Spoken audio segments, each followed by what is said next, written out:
Coming on tonight?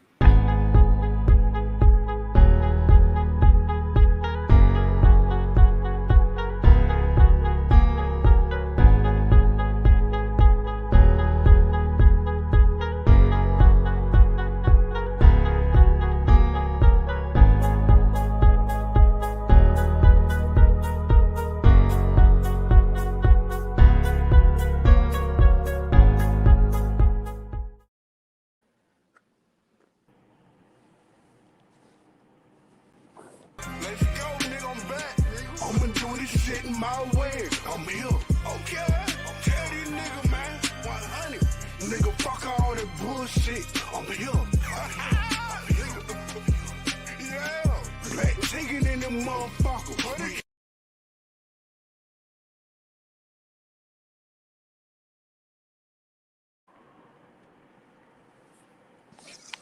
Good people, what's going on? This your boy Azaway J Media, aka 260 motherfucking Biggs. I'm joined tonight by the usual crew.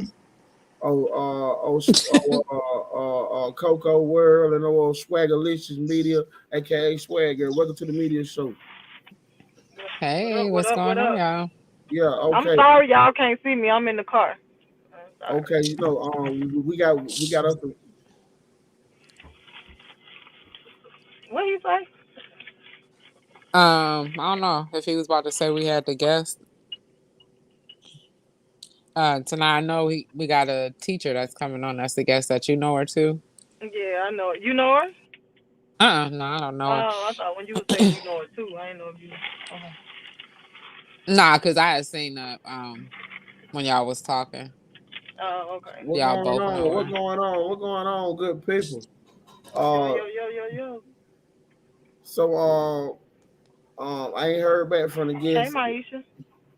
Oh, I ain't okay. heard back from the guests yet, so let's see. But what we got? We just gonna jump right into it. So Swagger, what you got for us in the gossip segment? Dang, we started off with. Yeah, I you know, know, right? I mean, You I've been just doing got show. something fine. to How We've you been been on the do. doing, show about Swag? I 3 weeks. mean, he checked We've been on the in. show about 3 weeks, so we might just go and get into it because we don't know we're gonna see you again. Whatever. You're He right. wrong for that. All right. Well, we'll keep it brief because I really thought the teacher was gonna come on. It was gonna be some other teachers coming on, but if not, then oh well. Um. Well, I guess we could talk about. Usually, you'll start off with something. He must be busy. Try to throw it off on me. You need to let me know I'm gonna be starring the I, show. I mean, I guess I'm like, damn. I thought we was gonna Oh, ask how your week been. You know how things been going. You know, I shit. guess nothing wrong. I been Okay. Well, we'll look. start I've with a. been good. How you been, Adrian? Shit. I've been hanging in there. I've You been hanging know, in there. dang, big. He usually asks her how we doing, what's going on in your life, Right. shit. Yeah, he busy, I guess. Okay, Yeah. because he gone too. So we'll start off with Oprah. We had Dr. Oz is gonna be running for Senate in the state of Pennsylvania next year. So he was trying to go after some other celebrities to get some endorsements going. So he went after Oprah, of course, and you would think that she would be okay with that since she did endorse his show and got Right. him started, but she did decline um to support him and that good business. So, sometimes in friendships, no matter who you are, how much money you got, business is business. Right. She Right. definitely not mixing it with nothing. Then we had a young guy out in Australia. He went out, he had got tested for the COVID. He tested positive, and over in Australia, I guess they got the way they can test people if you got positive or whatever. He ended up going out after testing positive. So, of course, the results came back, and some kind of way they know he went to a club tracking them. And so now Wow. he got the maximum penalty of $20,000 fine or 2 years in jail. So if they're doing that in Wow. Australia, it's just a matter of time before they want to Right. incorporate that law over here. Another reason to pack out our jail. So pretty soon, if you choose not to quarantine, we can mess around and find ourselves paying some substantial ass fine or in prison. Right. Because that's a That's lot of money. crazy. $20,000 It for a is. 19-year-old. I mean, That's That's crazy. But I crazy. guess at the But same time, I can understand it where if you didn't test it positive, you should have some right, wherewithal to know you need to stay at home. You're intentionally going out. right. So It's kind of it's like one. you don't care. And I was Yeah. going. I'm sorry to interrupt. I'm sorry to interrupt, but I mean, I No, it's can okay. even say for myself, because you know how we've been. Well, me personally, like how I've been against like the vaccine, Uh, even getting tested. I don't like them putting it in uh-huh. my nose because I don't trust what they doing and if they're giving me some shit. Right. But I can honestly say that I've been tested 3 times within the past month. I had to get tested to come back in the country when I went out of Mm-hmm. town, and then Monday because someone that I had come in close contact with had COVID. Um, Uh-huh. I just chose to be responsible. I didn't want to, but I wanted Exactly. to be responsible. Yeah, because I knew I had been invited to different birthday parties. Like a friend of mine from the Mm-hmm. gym had a party. And Yeah. then, Portia had her party last night. Happy belated Yeah. to Portia McGree. Uh-huh. But before I went to those parties, I wanted to make sure I didn't have COVID. So I tested Right. Monday. I was negative. They did a rapid, and also got the 48-hour. Both of them were negative. And then Okay. today I had to go. I had a doctor's appointment already scheduled for today, and they wouldn't see me when I told them I had a headache. They told me because Oh. it's been yes, and I was like, I just got tested, and she said because it's been more than 2 days, I had to sit in my car and get tested before I could go see my doctor. But I was negative Oh. again today, thank God. So yeah, but my Okay. point about it is, I do think it's important to be responsible. If you are, positive, it's responsible for you to quarantine. Like Yeah. I just feel like that's only right. Yeah, most definitely. Yeah, I definitely agree. So, we So I done spiking been raped up again. the nose too many times, girl. Have you? I I ain't seen a new I ain't one. no I had a virgin. No, my nose ain't no virgin no more. they had the sticks up the hole. Hell Okay. yeah, I don't. They been raw dogging me, girl. With no Vaseline, huh? No Vaseline for real. They just been, what I'm saying. My Giving shit been ran through. If my shit has been ran through. now that's real brain right there. That's real brain. Right. Okay. If you never had it, you had For real. it. I done had it. No. I've had it. Yeah. Well, You I'm still a not. virgin? Your Yeah. nose Yeah. still a virgin Yeah. from the I vaccine? ain't did nothing. I haven't caught anything. Nope. So I've Yeah. been lucky so far. So but like you said, I know, and I Man. just been very careful. Yeah, like if I know if I go somewhere today, then I kind of just sit in the house for like 5 days. Like I don't mind being in the house anyway. So Right, the right. quarantining thing, if that's what you want to call it, that's cool. I just call it shit, enjoying my privacy. But anywho, Right. on a responsible end, if I do something, I'm not packing out my weeks with days, because we can go to some every day in this city, but Right. you really have to Right. pick and choose what you want to do. I have seen several of my friends cancel some things they had going on for next year between January and February already, just because you don't know how they're about to incite fear or how this stuff is about to spread or what new variant might come. So people just kind of at bay waiting. Mm. But it's sad. It's like when you think everything is good and you can kind of move ahead. We thought we was moving towards some normalcy, I'm sure.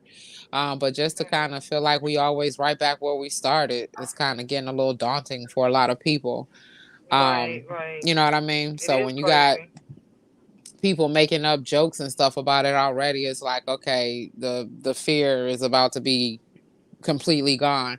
I seen the thing of how they were saying the CDC will come out with a name and then black people got another name. So like they call it the pandemic, we call it some of everything going on. And then they Right. got the the COVID, we call The it the Rona.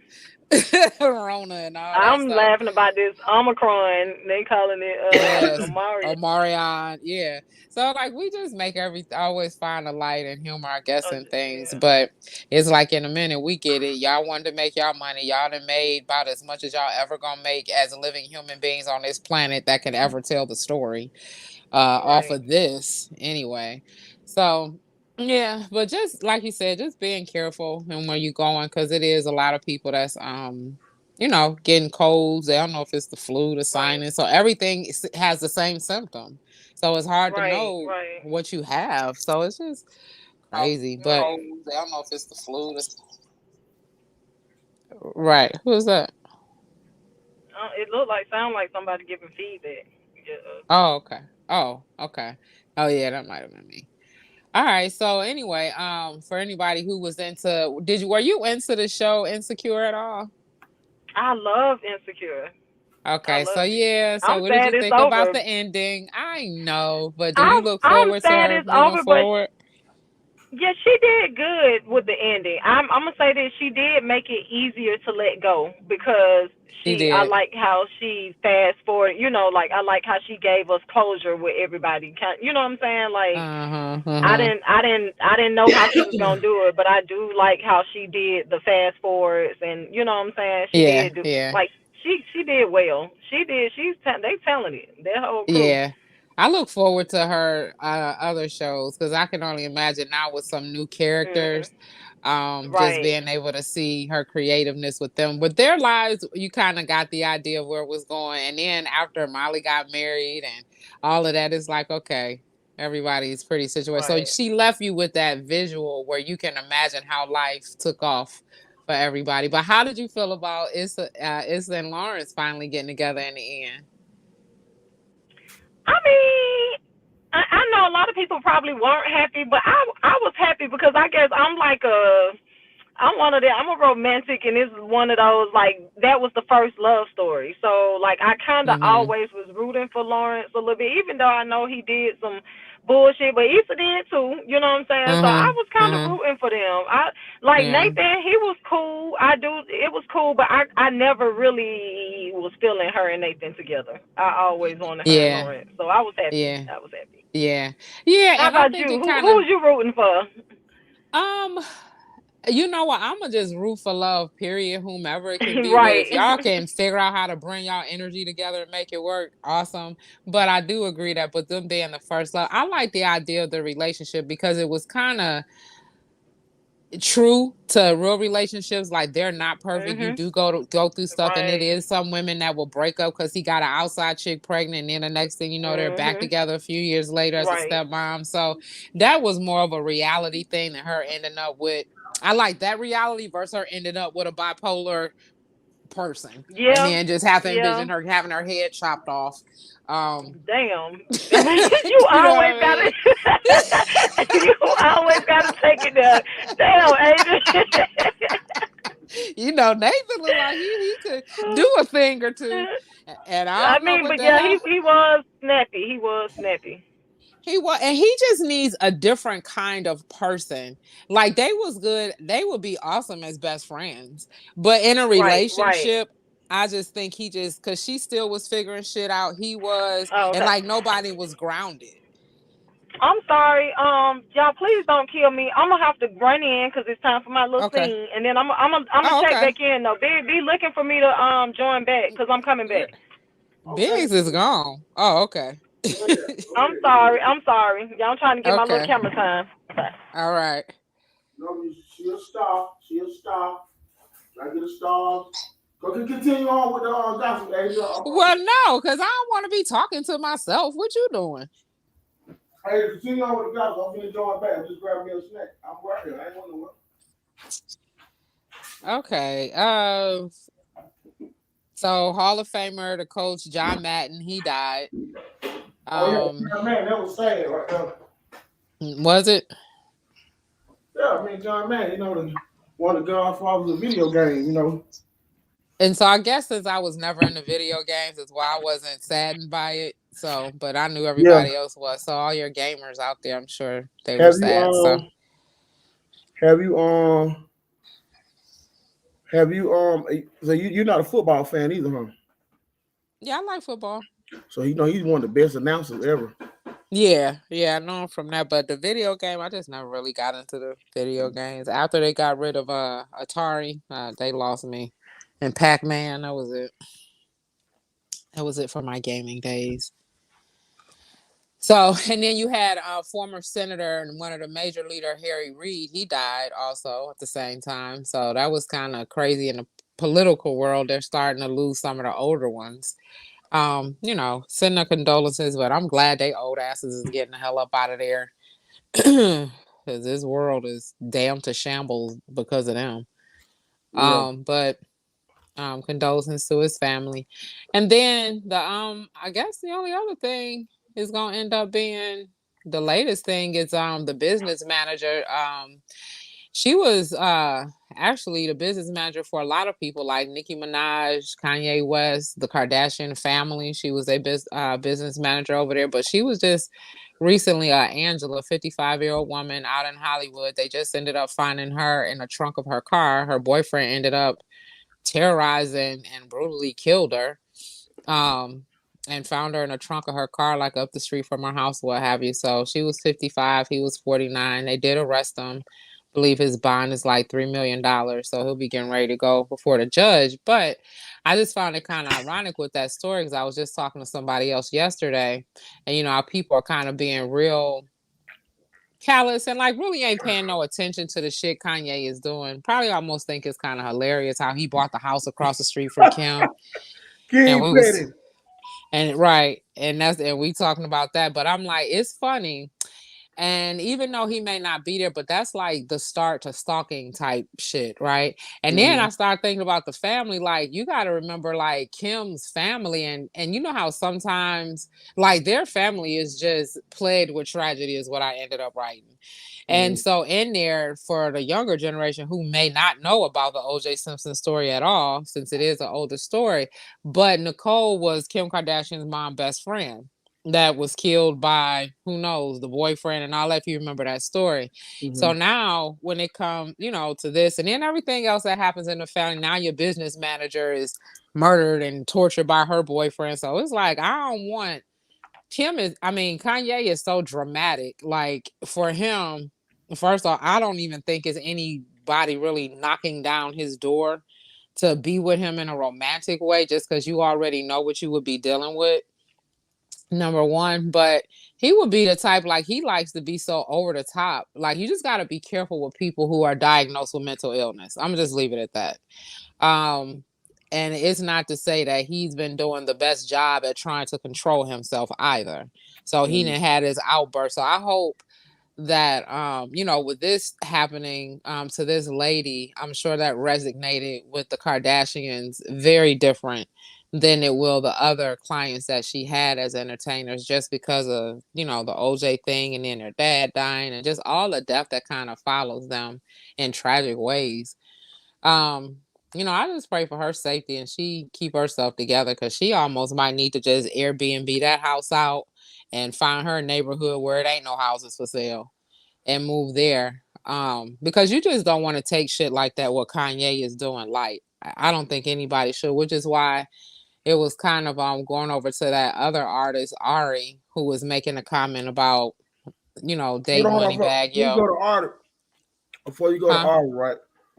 It's like, I really don't want to stay on her long, but yeah. I just say, before you go to Ari, Yeah. About the Kanye thing. So, yeah. I don't think Kanye would have got that house unless he had talked it over with Kim, because they still got a good relationship.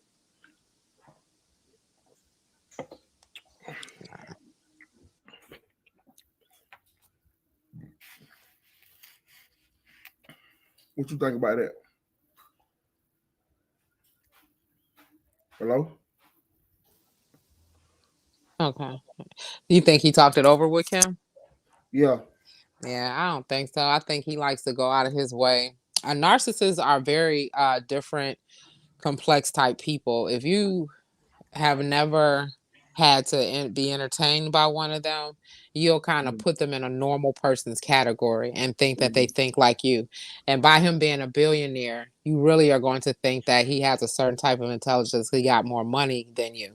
But at the end of the day, it doesn't matter how much money he has. When you diagnose with that mental illness, it doesn't care about money or nothing else.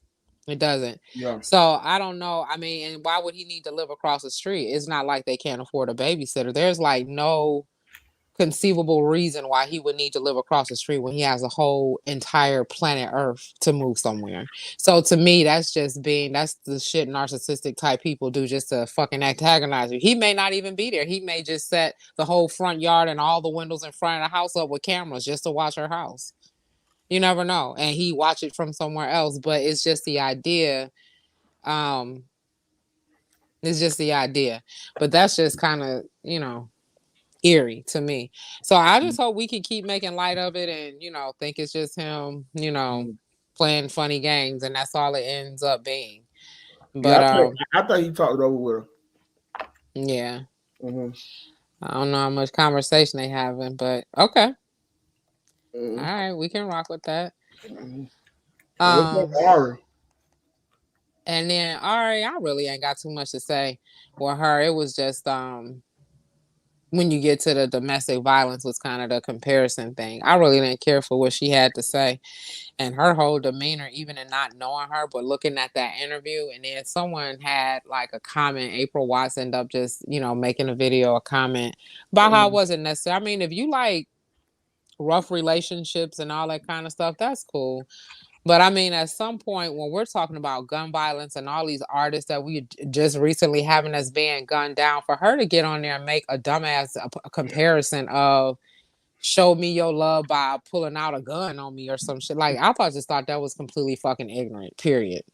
Whether she was joking or not, I think there's so many other things and creative ways you can put a joke together, but in the rapping world and you dealing with an artist and all that and talking about somebody pulling a gun, like, are you trying to get somebody sent to jail? Half these fucking people got felonies and shouldn't even be having no fucking guns. So like, what are you really doing? And then when you want to try to defend your bullshit, instead of apologizing, because a lot of the people from the domestic violence world kind of took it in a way like, don't make light of that scenario, because a lot of people don't view that as funny. But it's just like we were saying with the coronavirus with us, we always tend to find a way to find light of things that don't need to really be made light of. And just advocating that a man expressing his love to you by way of pulling out a gun on you is your way. Hats off to her and whatever it is she does in her life. I don't even know what she does, but that was like the dumbest shit in the world. And then you got Karrueche Tran, who came out and explained that she was triggered by the baby and Danny Lee's thing. If anybody is still know who she is, you kind of lightly know about the turbulent relationship she had when she was with Chris Brown. So that took a few minutes for her to be able to really 100% be able to get from up under his raps and move on, and he moved on. But it wasn't the easiest thing. So if you kind of look at them, it took them a few years to get to that point. So that's why I know Kanye ain't just about to up and leave. You know what I mean? Mm-hmm. And Chris Brown ain't got the best track record, but he's still here, be it as it may, through all his incidents that he done had with women in relationships too.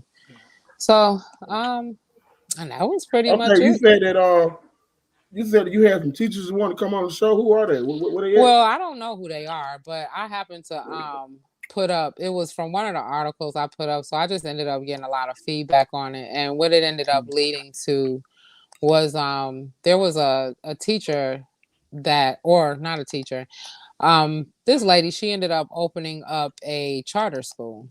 Mm-hmm. And the board ended up, without her even knowing what was going on, they ended up firing her from her own, off her own board, from her own school. So what the epidemic, long story, is stating that there are a lot of Black women who are opening up the charter schools. These other people infiltrate the school when they find out how well it's doing, and then they get on the board. Once the money starts coming in, they end up kicking the founder off. Then they deplete the funds, and then they shut the school down.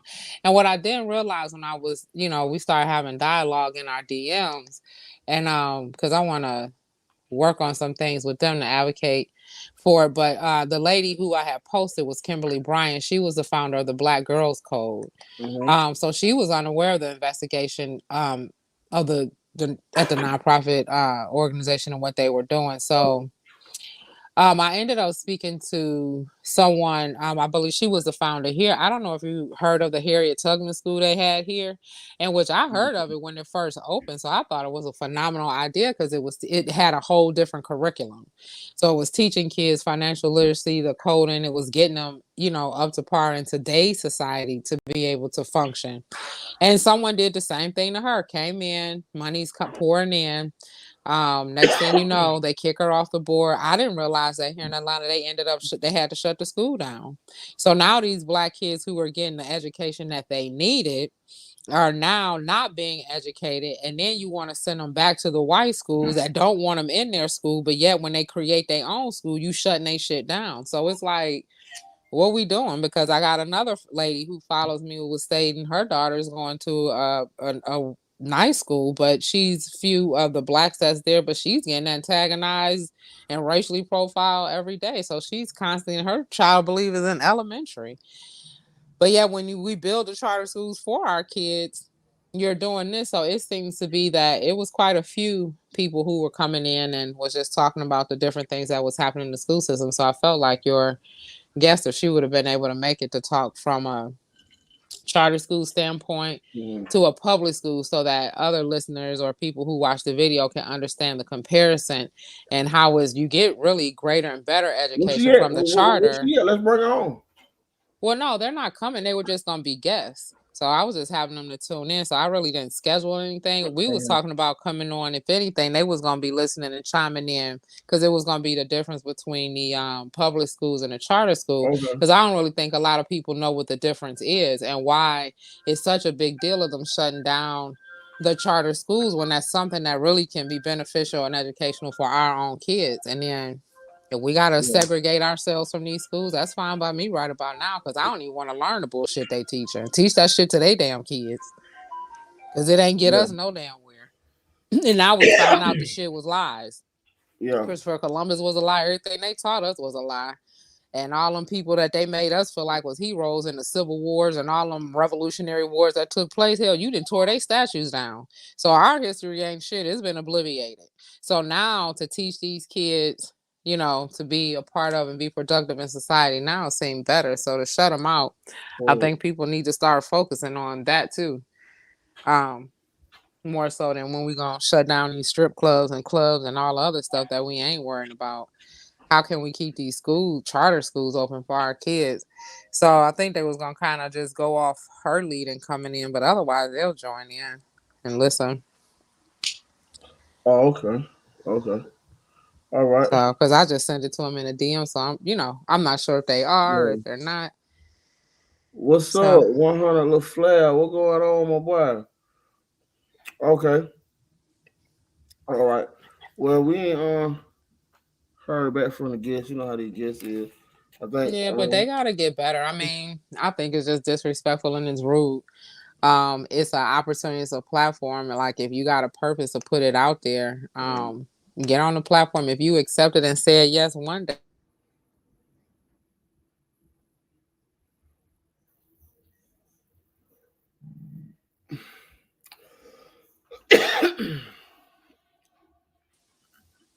Yeah, I'm sorry.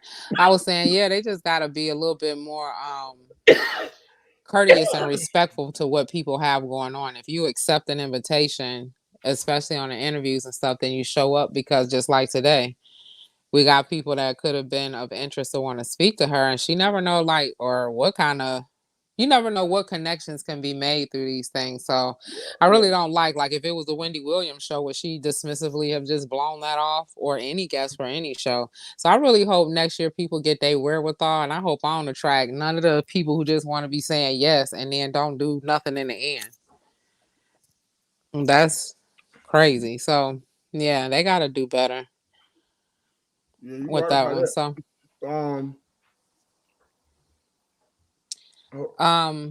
we did have the NFL player, the Redskins, Everett, the Washington Redskin player. He ended up in a bad accident. The female he was riding with, she died. Did we talk about him already?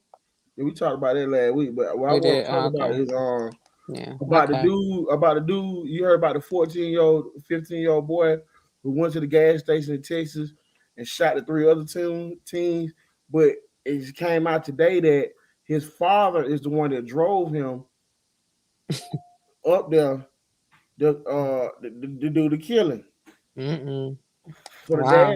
the dad turned himself in, and the boy is on the run. He is of Hispanic descent, Oh. and What he running for? well, he might have ran for the border. Okay. Child. And just said sayonara to your dad. Adios amigos to your dad, huh? Yeah, I mean, shit, pop. Hey, nigga, you told me go up there and shoot them niggas. You gonna get with that? I'm out. So Oh they did wow. charge the daddy with malice murder. Um, okay, the guest okay, the guest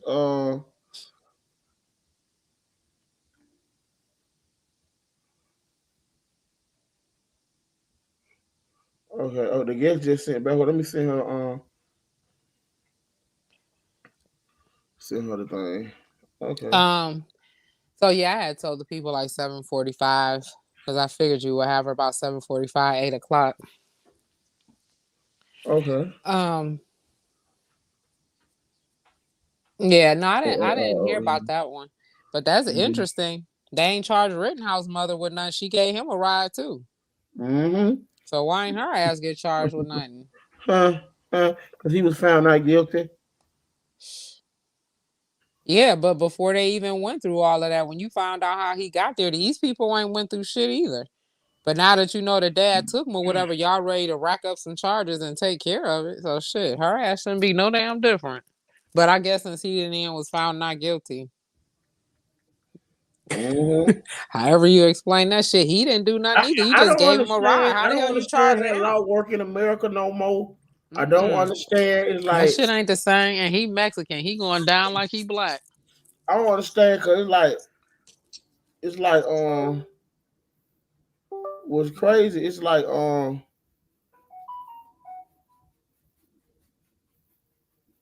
what the fuck? No, we ain't playing that. It's I don't know, man. These goddamn computers. Okay, here we go. It's like a catch rule in the NFL.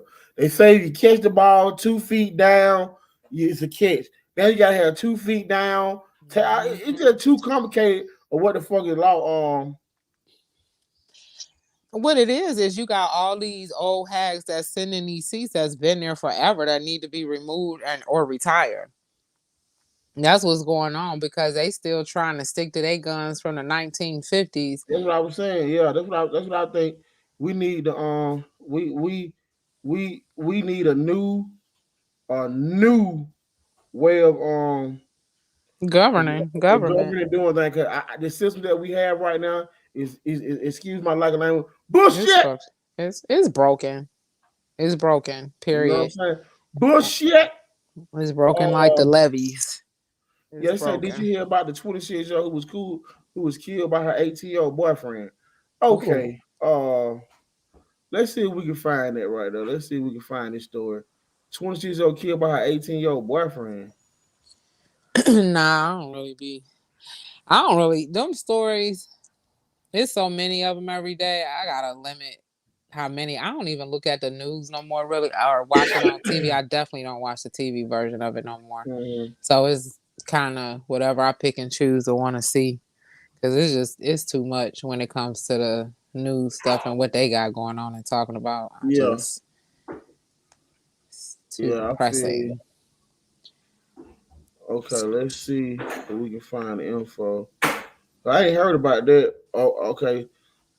The Omarion surges in Georgia. No.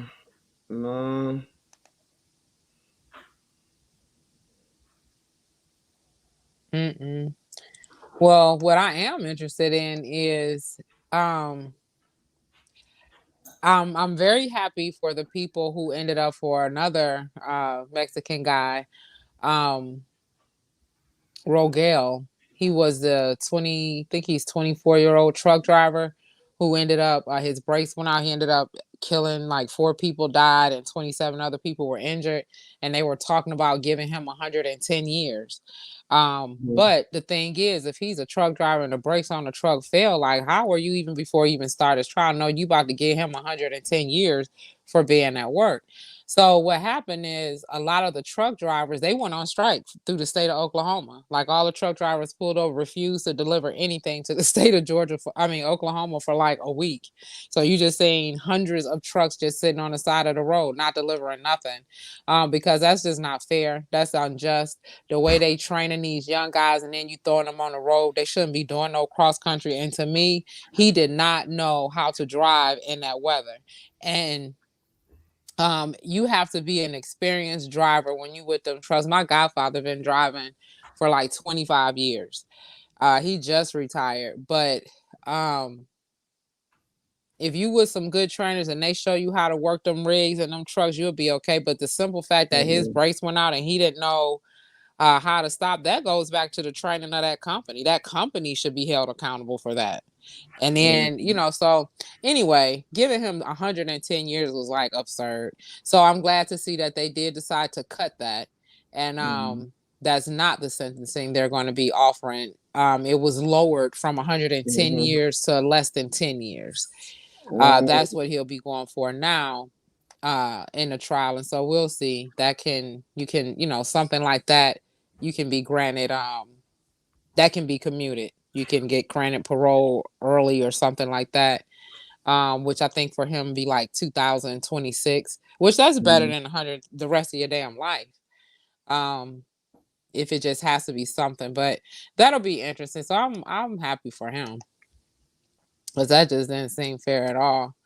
Yeah. That didn't seem.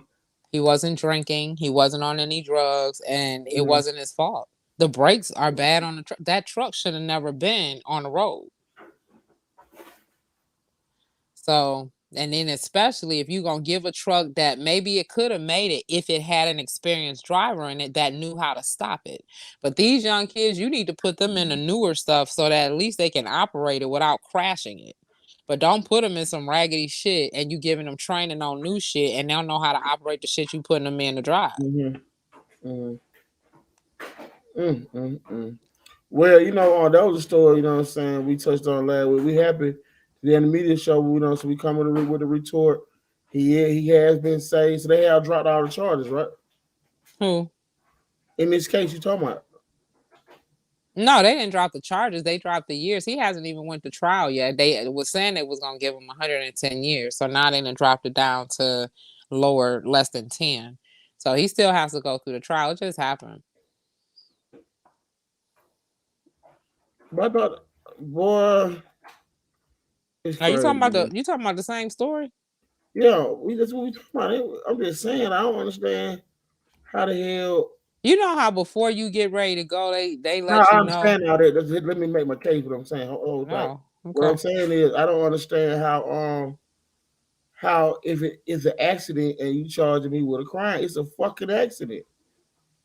Yeah. God damn, what the fuck is an accident? Like I can't control the damn brakes going out, bitch. And that's why I'm saying that was on a company, and that's on your dispatcher too. Like they know you supposed to be keeping up with them trucks, and many times that they have to do a point check every single time they get in and out of them trucks. So I don't understand why he was in it in the first place. Because if the brakes wasn't bad when he was driving, they been bad. That truck wasn't never supposed to be on the road. So how you gonna charge me for a whole company? Somebody within that company needs to be going to damn jail. This ain't even vehicular homicide. This is me at work.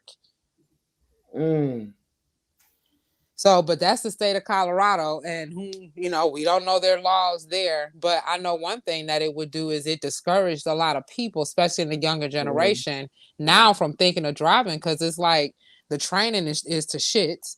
And if I get out there and something happened, you can't handle them $80,000 pound trucks like you do a 4,000 pound car. So ain't no such just smashing the brake or throwing it in neutral and then it just stops. Like you got to be really trained on that stuff. And then you got them driving in states where it's bad weather. So that's why a lot of the truck drivers started protesting because it's a demand. They need drivers now for that, and the older ones are retiring. Okay, Asia, hold that thought. We got the guest just popped in. Let's go and bring Okay, it well I'm done. Yeah. up. Okay. Hey, how's it going? Welcome to the media show. We got our guest, Hey, sorry so late. JP 79K, Miss Penrose. Thank you for joining the media show. We sorry, well, we were late getting to you. But no, we said 7:45, so it's 7:43. So everything worked out. Everything worked out. So welcome to the media show. So Miss Primrose, tell us a little about yourself. Okay, well, I'm Geronda. I am a teacher for DeKalb County Schools. I am a product of DeKalb County Schools. I went to Towers. I have 2 kids now. I have a 3-month-old daughter and a 9-year-old son. I play the piano. I teach piano lessons. I do this thing called Keys and Cocktails, kind of like your paint and sip, but it's like learning to play. I'm just a down to earth, cool person. Yeah, and you also you work with the special needs children in the school, correct? Yes, I am. I'm a special ed teacher. So the kids that I work with, and I'm trying to get my computer is dead, so I'm charging it so I can switch to them. But the kids that I work with, they are not the ones that are in the wheelchair. So the students that I work with, they look like normal kids. They are the ones that have the ADHD, the emotional behavior disorders, the learning disabilities, traumatic brain injuries, and stuff like that. So they're in a general ed classroom. So when you have special ed kids in a general ed classroom, you have to have a special ed teacher in there as well. So that's where I come in. Oh, okay. Let me get my lighting together. No problem. Yeah. Okay. Yeah. I'm getting. Let's see this skin. Now listen. So, how is it? So okay. We know how the kids have had a rough time adjusting by the numbers to the pandemic, right? By you being dealing with the special needs kid, it's even rougher on them. So, how has it been adjusting to them? Well, Adjustment to them. it's always rougher on them because they need even the ones that I teach. Like I said, the ones that I teach are in a general ed classroom, but even the ones that I teach, they often need special they need modifications and accommodations. So what that means is sometimes we have to pull them out and do like one-on-ones with them or small group instruction with them. And so when we were doing that, when we were doing that and we were virtual, that was hard, because everybody was trying to get used to these different My next platforms question that we was. had to use. So it was hard to create different rooms to pull them out. Sometimes they weren't logging on, they would sleep in the bed. I mean, it was crazy. So now that we're back in the building, um it's still kind of different because you have students that are out for quarantine, you have teachers that are out for quarantine. It was hard to get subs to come and sub anyway, before the pandemic. So now it's really hard to get people to come in and sub. They're having to wear their mask. You have to remind them to keep. I mean, even I teach high school, so you even have to remind high schoolers to pull up their masks, stop touching each other. But, it's hard to socially distance when you're in a school building, but I mean, it's crazy. It's really crazy. Yeah. Okay. So, the interesting thing I'm trying to figure out what this situation is with them is like how they already special needs, so they already have like a learning situation anyway. So, did they learn anything doing the virtual? How did they react to the virtual learning? Some people, and honestly, I had a couple of parents that said that was the best for their child because they didn't have to come into the building. They can work at their own pace. But some people really struggled because they didn't have the extra support that they really needed. Um, and some of their parents had to go back to work, so they couldn't sit there and help them out as much. And even the ones who had parents to help them, they didn't know what was going on, or they didn't have the time, or they just didn't want to. So it was just really difficult for some of them. You would try to call them and remind them to do the work. Then, we would have to get Google Voice numbers and all these different kind of phone numbers so that they can answer. But then they don't answer numbers they don't know, so they don't pick up. It be all kind of crazy stuff. Then, with our platform, we were using Microsoft Teams, so you could actually call them into the classroom if they didn't show up. Sometimes they would answer the call, sometimes they wouldn't.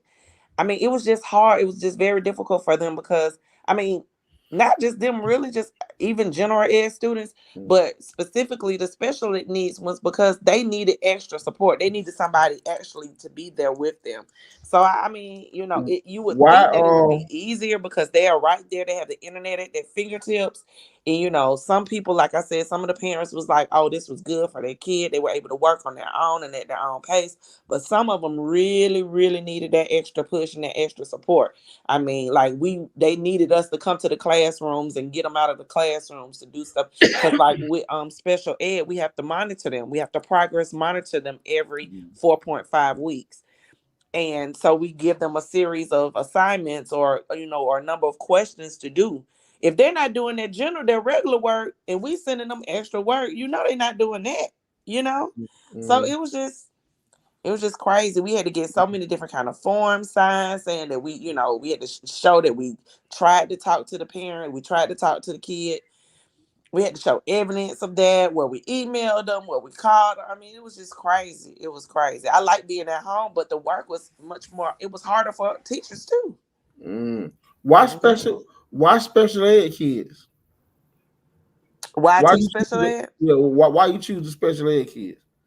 I chose them. Okay, so before I started teaching, I was actually a counselor and a therapist on a mental health ward, and I worked with adolescents there. I don't really like working with adults. I don't really like y'all people. Y'all get on my nerves. Kids, I can kind of understand. Well, let me take that back. I don't like little kids either. I don't like the babies. I don't like the middle school. I just like high school, like the adolescents. And while I was working at Georgia Regional, I was a therapist on the adolescent unit.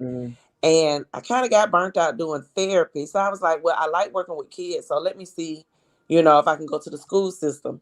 So a lot of my kids that I work with, well, let me go back, because I did that. And then I worked in the community. I became a probation officer, juvenile probation officer. So a lot of the kids that were on the mental health ward, and some of my delinquents or my juveniles that I had to, I was their probation officer. They were all special ed kids. So quite naturally, when I went into the school system, I wanted to work with those same type of kids, just in a different way. So I've worked with, you can kind of say, special needs kids. I worked with them doing therapy. I worked with them with the law and monitoring them in their probation, and now I'm working with them through education. Did you have a lot of kids test positive? Not per se my kids, but I did have a couple of in my class. I was like, well, they don't tell, like if the principal can't really tell us what's going on with the kid. So you'll have a kid that might be gone for 2 weeks and they come back, you be like, dang, what happened to you? They was like, oh, I had to be in quarantine. So if the kid didn't tell us, or if the parent didn't tell us, then we wouldn't know. But yeah, I had a few kids that had to be quarantined, a few teachers, administrators. It was crazy. Did y'all lose anybody? It's still happening. Did y'all lose anybody?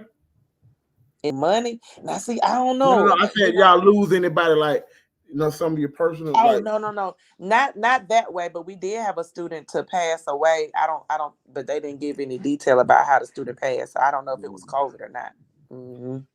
So I want to say, to you teachers and you special need coordinators and people that work with those kids, we all want to salute y'all, because I feel like y'all don't get enough shine. Y'all don't get enough pats on the back. Coco is actually on set right now. She's filming something. She's been a little thottish, but anyway, she will be joining in a minute. So I just want to let y'all know Coco is back on the way. She in and out, so she be on her little video shoot. I think she a video vixen tonight. Okay, the rap video. So now, have you ever taught regular kids, or you just always been with the special needs people? Well, like I said, the kids that I teach are in a regular classroom. So I'm surrounded by them. So like I say, you might have a classroom, like say you have a classroom of 27 kids.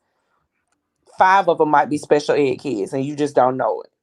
So those are the kind that I teach. Like I said, they have learning disabilities. They have emotional behavior disorders. They have traumatic brain injuries. Okay. So they didn't have that back then. So now they be in the classroom with the regular kids, right? Yes, the kind that I teach now, they do still have those that are in the wheelchairs that have they be in walk their differently. own classroom. Yeah, those are in their own classroom. Those are not the ones I work with. Now that I can't work with those kind. I can't work with those kind. So I'm trying to paint a picture for my audience here. So we in a regular classroom with 27 students. 16 of those students are normal kids. And the other 5 are special needs. Yeah. And those are the ones you gravitate to assist them to stay on par with other 16 kids. Well, I work with all of them, but yeah, like so say for instance, we doing a test. And on there they have this thing called an individualized education plan. So in their individualized education plan, it tells you what their disability is, how to help them, what their test scores are, what their goals and objectives for the year are, for what their goals and objectives for the year is, their testing accommodations for general tests like tests and quizzes in the classroom, their testing accommodations for state tests like they do the Georgia milestones and the math test. So they have this long thing. You have to have a meeting every year. So they're in their IEP. It might say that they have to test in small group. So I might take all 5 of my kids plus 3 regular kids into another room and go test. That's just because you're not supposed to identify who's special needs and who's not. That's against the law. So I might take the same 5. Of course, I might take them, but I might take the different 3 one day. And then some kids who are not even in special ed, they be like, "Can I go with you?" And I'll say, "Yeah, come on." So you just never know who it is. You just never know who the kid. You're not supposed to know who the kid is unless the kid tells you. But the teachers are not supposed to tell you. You're not supposed to, identify them. You can't sit them all in one area. I can help all of the kids, but like, matter of fact, if they're doing a test or a quiz, Fat Boy, your test might have 20 questions, but my special ed kids, I'll go through the test and I'll modify their test, and I might give them a test with 15 questions on it because I have to see which ones might really confuse them or something like that. So that's what it is. So sometimes I take them out. Now, if they refuse it, I can't make them go. They be like, "I don't want to go." I'll be like, "Okay." Okay, is it true that they graduated at 21? So no, some of them do graduate at 21. You do have some of those students, like I was saying, the ones that are in their special classrooms. Now they would typically graduate at 21. The ones that I work with, they graduate like everybody else, 18. Okay. Cause I know when I was when we was coming up, the people they graduated like at 21. Yeah. Yeah, we still got those that graduated 21. But most of my kids, like I say, I like to just tell, some of them just bad as hell. They graduate, at 18, 19, 18, 19, sometimes 19, just depends on if they got held back a year or something like that. Yeah, but yeah. So Dr. they do Umar, that though. Oh, I'm sorry. Go ahead. No, Dr. Umar Johnson said that a lot of black boys are being diagnosed as having HDD and special needs as a way of, to keep our numbers down. So by you being on the front lines of this situation, what is your opinion on that? It's true. I had that experience with my own son. I have a 9-year-old, and so for when he went to a private pre-K, a private kindergarten. So when it was time to go to first grade, I called myself trying to get him in one of the better schools, and that was supposed to be Charles Drew. That's an Atlanta public school. Got him in the school. It's supposed to be a good school. I didn't like it. I pulled him out in 30 days because I felt like, and I let the teacher know that I was a teacher, but I felt like she was trying to label him. Okay, so let me go back. He went to Johnson's Learning Center. To me, one of the best, pre-K kindergartens ever. Where is that located at? That's in Decatur off Gresham Road. Oh, okay. Wow. I mean, you wouldn't expect a good, I'm not being fucked up, I'm just saying, hearing from that area, I wouldn't expect that to be a good one. Go ahead. Oh, and it's black owned. Very good. They've been producing kids. I know I graduated with somebody from that went to Towers. Mm-hmm. Graduated with me at Towers, and he went to Johnson's when he was 5 in in Johnson kindergarten. Learning Center. Johnson's Learning Center. I recommend it. It's expensive. You got to pay for everything, but it's well worth it. So he went from that school, you know, being very advanced. I mean, doing projects and book reports and all kind of stuff, doing speeches, 3 to 5 minute speeches in kindergarten, and excelling in that school. Matter of fact, they sat with their hands at the desk. Their hands were clasped. And I had to, when I come to pick them up, they had to raise their hand, even if the parents standing there. What? Bye. The parents standing there, they had to raise their hand and say, can we leave? So he went from a kindergarten class sitting at a desk by himself to a first grade class sitting with his peers. And being a teacher, I know that there are things that you're bound to that you can't teach in a public school. They have a curriculum, they have this, pacing map and all this stuff that you have to follow. So I know that there's things that you cannot teach. But in private school, you can pretty much teach them anything. So he was well advanced. So he went from sitting at a desk by himself at the private school to sitting at a desk with all these other kids at a public school. The work was easy. So my kids in there having a good time. They gave him independent learning time where the kids was supposed to sit and read, in which I know my child, he was probably doing cartwheels and flips all over them people floor because he had, they gave him time to do it. So he gonna do it. So the lady was trying to say that, he had a behavioral problem. I said, well, no, he doesn't have a behavioral problem. He's used to sitting at a desk by himself. But you send him with his friends and the work is easy. He's finishing the work. He's bored. And I said, I'm not trying to be that parent that think that child is just the smartest. But I know my son. I know the work that he did. And I'm a teacher, so I know what goes on. I even sent her work that he did. It wasn't even the end of the year work. It was probably work that he did like in February or March, just to show her, where he was at. And, so she sent home a packet. But it was busy work. Marquise did that pack. It was she said it's supposed to last him a week. I think we did it in 2 or 3 days. I sent it back and I said, ma'am, he's not getting in trouble at my house. He's getting in trouble in your classroom. This is what you should have been giving him in the classroom. Because at one point she was even trying to say he couldn't do the work. Well, then they took the MAP test and all of his scores were high. Well, we can't give him, we can't put him in the gifted program, and we can't give him extra work until we get his behavior under control. So it was just always something, First she tried to say it was his grades. Then she tried to say it was his behavior. And I was like, that's not what we're going to do. We're not going to label this black boy. It was a white lady. I said, we're not going to do that. Like my mama had to go up there with me when I withdrew him because she knew me. She knows that I was going to act the fool. And she was like, just let me talk. Just let me talk. Because I was like, we're not going to do this to our black boys. Like, because this is what y'all do. Y'all try to label them. You try to say he had a behavior problem. And then you try to say he couldn't learn. But when all along, you saw his test scores and he had already did all this stuff. Now, I'm not going to say Marquise went in there acting a fool because I know my child. But that's not no behavior situation. That's a boredom situation. It was bored. And then he wasn't used to all the independence. Like I said, he went to a black private school where they I love the school, but I ain't gonna lie, it took me a minute to get on board because I was like, wait a minute. Y'all talk to these kids like that? And it wasn't that they were being rude. They just were very strict and stern. They didn't play all that. Well, come on, please. No, Marquise, have a seat. I see your mama right there, but you're going to raise your hand before you get up out the seat. You know what I'm saying? It was discipline.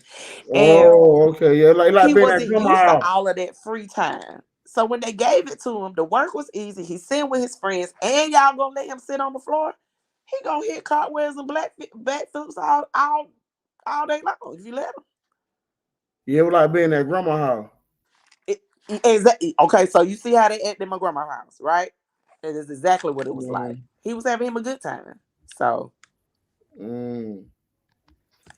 So what? Okay, now by you being a parent and somebody trying to do your son like that, have there been kids that they've given to you as special needs, and you had to tell them like, nah, he really ain't special needs? It hasn't. Yeah, it's been some kids that I'd be like, he just bad. And there also have been some kids that have been in my classroom that I felt like should have been in the special classroom because they were just way too. They were just way too low.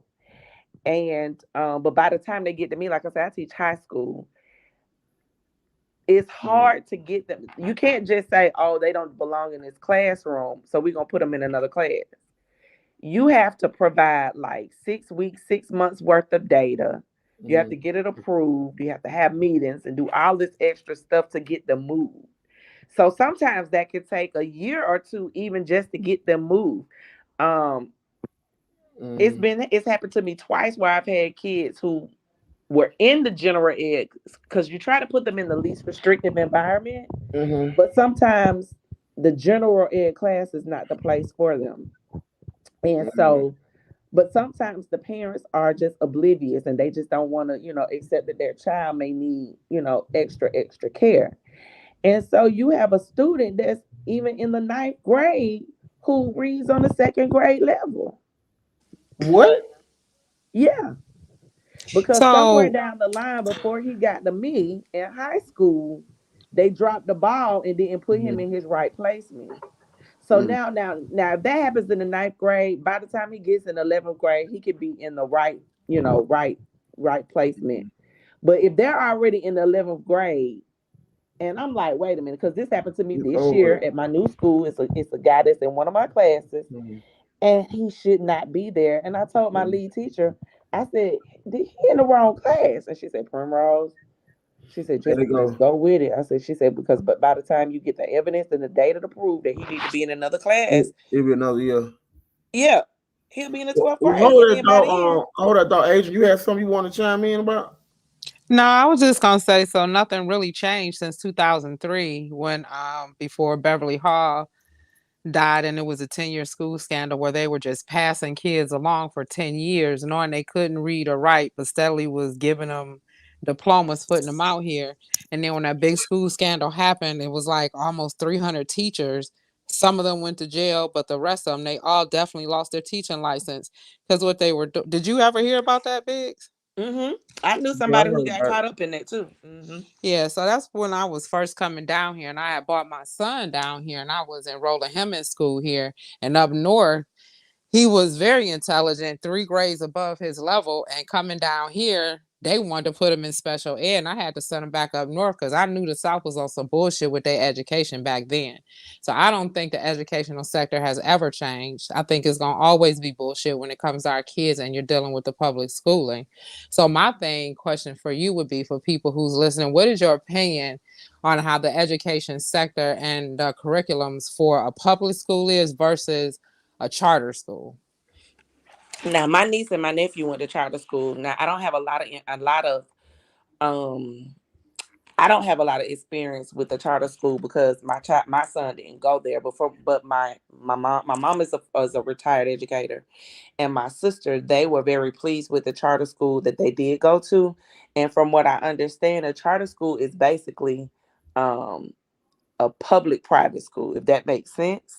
So from my understanding, it's a little bit better than the public school. But I have always, and I mean, I don't want to lose my job, but I have always said that I don't think special education works for it's not working. Yeah, it absolutely doesn't. It's just another way to hinder, and then they put mothers like yourself in there to just babysit, but they're not really helping them at all. What do you think about the House Bill 4294 that they're trying to pass? Are you familiar with that bill? Remind me what that is. The House Bill 4294 is where, because like you were saying earlier, as far as it's hard to get substitute teachers to come in now because of all the COVID stuff. So per this bill that they're wanting to pass, it allows staff, janitors, secretary, cafeteria workers, bus drivers, assistant coaches to also become substitutes for these classrooms. What do you think about that? That's for Georgia also? It's a House Bill 4294. It's going to be for all schools. It's a bill that they want to pass. Is that in the Senate or is that in the I'm not sure where the bill is. Right now, this particular one that I'm researching, I'm looking into the teachers up in Grand Rapids, but that's going to be because everywhere is having the temporary shortage. So that bill, when they passed it, I'm not sure if it's in the House or the Senate yet. But I was just wondering, from a teacher's aspect, how do you feel about that? Do anybody even really know about that as parents, even that they're trying to do that? I'm on the fence with it, because at the same time, you need somebody to, to baby. I mean, and that's what it is. Watch these classrooms when the teachers get sick and can't be there, or when the teachers' children or parents get sick and have to take a leave of absence to take care. You need somebody to watch them. But then we're I talking had a about conversation with the education. superintendent of DeKalb County because I was pregnant at the beginning of the year. And, a lot of the people that work at the county office, they're still virtual while the teachers are in the building. And she made a comment that said she was glad that we were back in the building. And I said, "You're glad that we're back in the building? Well, we on the front lines, getting, I haven't gotten it, but, teachers sitting next to me getting COVID, students getting COVID, and you're glad we're back in the building?" And I said, I get that, we need to be having school, but are we really having school when the teacher is not there for 2 weeks and you got somebody in there just watching them?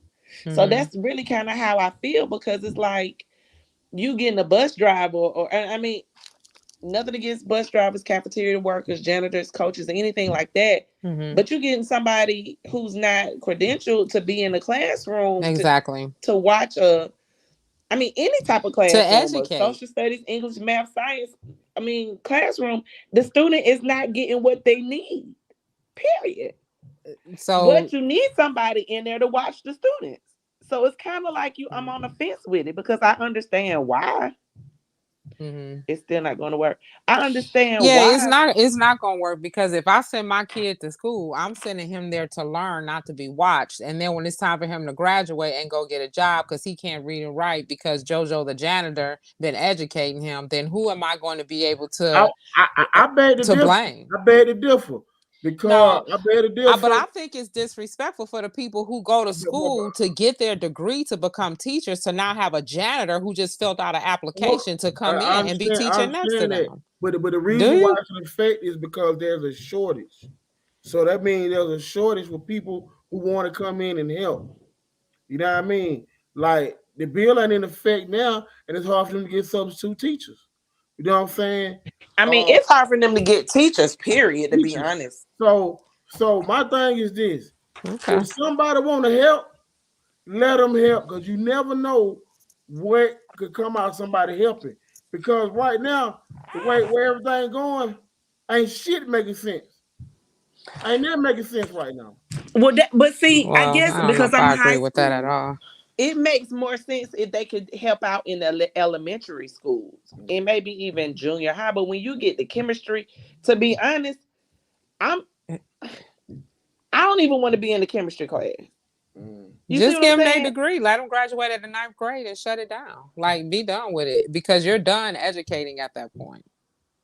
I just think, I don't know. It's just crazy. This whole thing is crazy. This whole pandemic is hospitals crazy. are short too. So does that give the janitor the right to go in and start performing heart surgery or start tending to the care and the needs of the people in emergency because we're short-staffed in the medical field? Okay, so I'm not saying that helping is a bad thing. Okay, so let me ask you this then. What's the other solution then? What's the solution? What is the other solution then? The other solution is you start getting with these teachers and come up with creative ways to virtually school these kids, or like they need to pay these teachers first of all. Well, yeah, they need to pay them, but that's the number one thing for everything. I gotta deal with your child. So you saying we need to come up with different curriculum, different ways. But we still need bodies to do that. We need bodies. Yeah, well, then we can go back to the conversation I was having before, where you had schools and you was full of bodies, the charter schools, but they adamantly is going after and shutting them down. So it's like at one point you got facilities that is full of teachers who's willing to come and educate. You shut them down, and then you got the other one where they don't want to pay people. So now we're just saying, since we don't really want to pay, let's just give the secretary or the cafeteria workers or bus drivers like $2-3 more extra dollars. And go ahead and put some, bodies in the room. I just want to say this. I'm glad I don't have no somebody, kids. just because somebody does not have a degree, does not mean that they dumb and stupid. They don't have any knowledge. No one said that though, Biggs. That's not what I I'm didn't say saying that. at all. I didn't say you said that. Yeah, but you're I'm saying saying that. no. What I'm saying is Okay. because the way the articles have been geared, because first thing they saying the janitor, the kitchen lady, you know what I'm saying, they're using it as weapons to you know what I'm saying, play a mind control thing and say, hey, the janitor and the lady who are not making the bologna cheese in the cafeteria should be teaching your son, you know what I'm saying, geometry. You know what I mean? Like they're weaponizing it. What I'm saying is this: I don't know what the solution is, but I don't want to weaponize those people who are at least making an effort to try to get in there and try to help the kids. You know what I'm saying? Because I ain't going in there. I ain't going there dealing with a bad ass. And I'm trying to get out. I ain't gonna lie. I'm trying to get out of education. I can't do it no more. These kids is crazy. So why not just end school? Like, what is the other way around it then? That's not realistic. We talking about realistic shit right now. You can't just end school. Okay, you know, so them shut down charter schools, that is realistic. Excuse me, Huh? hello. The charter schools that I was telling you they're shutting down, realistically, they're shutting the schools down that are founded by the Black women. They are realistically shutting them down. So it's not just yeah. We talking about charter school. You said just shut down school. We say that's still a school, Biggs. That's still a school. Hold on, bro. Don't talk to me like I don't know the hell I'm talking about. I know what I'm talking about. You got so we have a conversation. You got to listen. It's called dialogue. You know what I mean? The whole point I'm saying is, right? You can't shut that. You said shut down school. That means all of them. You know what I'm saying, right? We can't shut down all the schools. There's a situation going on with the charter schools for funding and all the issues. There's a whole other subject. I don't know the ins and outs about it. What I'm saying is, I don't know what the solution. I don't know what the issue is. I mean, charter schools work better than public schools. They say private schools work better than all of it. But somewhere there's a common ground. My whole point I'm trying to understand is people want to help, people want to get involved. You know what I'm saying, right? And I don't know if say we save all the charter schools, right? Say we save all the charter schools, Adrian. They don't need to be saved. They're getting funding. That they don't need to be saved. You just said they were shutting out all the charter schools, right? Yeah, because when they get they shut them. That means we're trying to save them, but they don't have enough bodies. All kids can't go to charter school. All kids can't go to private school. It has to be a balance of all three working in hand that make up the education system. In my humble opinion. Okay. Yeah, I just, for me, I don't want to do it anymore. I'm tired. Why? They don't pay us enough. Kids today are not like we were. I don't mean to cut you off. I'm sorry. I'm gonna let you talk. When you say they don't pay you enough, right? Can you live comfortably on a teacher's salary? No. If it wasn't for my church, me playing the piano for my church, me teaching piano lessons on the side, and my mom, I wouldn't be able to send my child to public school. I mean the private school, I wouldn't have been able to have him in all of his extracurricular activities and stuff like that. And then the stuff we have to deal with is ridiculous. Kids are not like, and I wasn't the best child in high school. Lord knows I wasn't. I got in trouble. I fought. I did all that. But even at my worst, kids are worse than we were when we were in high school. Mm-hmm. Like they have no respect. Then their parents are no better. Mm-hmm. So Bum Quisha had came up to the school looking for you before. What? Bum Quisha done came up to the school looking for you. The mama, Bum Quisha. Oh yeah. Yeah, she done pulled up. Yeah. And I had to, and then I have to tell myself, I got, this is before I had my daughter, but I used to be like, you know what? I got a son. I got to take care of him. His daddy dead. I got to take him by myself, but it been a lot of times that I be want to say, look, ma'am, look, I ain't always been a teacher. Mm-hmm. I went to Towers. Like, don't play. Stop playing with me. Yeah, don't play. And then you get and I'm not one of these teachers who's scared of parents. Yeah. I know how to. I had a lady email me. First of all, you can't spell. You don't know punctuation. You don't know when to capital. Basically, you emailing me like you texting your friends. You know, you might use a little slang here and there. You might not use correct punctuation and capitalization and the wrong word. And you know, instead of putting Y-O-U-R, you might put U-R when you texting your friends. But you talking to your child's teacher. Mm-hmm. I already think you an idiot. So you gonna email me with all the incorrect grammar. So I'm real petty. She gonna try to threaten me too and talking about if her child don't pass, she gonna go to my principal. I said, so that we are all clear, I have copied my principal on this email. Basically letting her know, girl, I don't care nothing about you calling her, because I'm gonna call the principal too, and I'm gonna say the exact same thing I'm saying to you to my principal. Mm-hmm. That's why they think I'm crazy. The students, teachers, and this principal think I'm crazy. Because I'm like, I'm not one of those parents who get scared by the teacher who gets scared by the parent. Because I've been reaching out to you all semester, telling you that your child hasn't turned in this work, been calling you, leaving messages. I got all my bases covered. So if they come to me and ask me, well, show me your call record, show me your email record, here you go.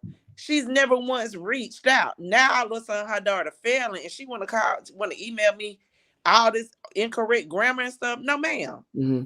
I'm gonna go ahead and tag my principal. So that's why I want to get out of it, because I can't deal with your bad kids. Then I'm telling her daughter, like, ma'am, you haven't turned in your work. Well, I gotta work. I can't do all this kind of stuff. Y'all doing too much. Girl, do you understand that y'all are online, first of all? So it should be easier. I almost wanted to say, all you got to do is go online and find the answer. Mm-hmm. But you so crazy. I don't want to call this child dumb. Mm-hmm. But you don't even know how to go on there and copy and paste. So in one of your answers, you got 3 different fonts. You don't even know to change the font. So you just let me know you copied and paste. You don't even know how to copy and paste. Then you turned in the work late. Then it's plagiarized and it's still incomplete. But I'm still giving you chance after chance. But then you're going to get smart with me. Then your mama sent me this email. And then you got some principals who scared of the parent. I don't have time for all that. Because I feel like if I can be there for my child, you should be able to be there for yours. You know, I'm on top of his work. I don't understand. Mm-hmm.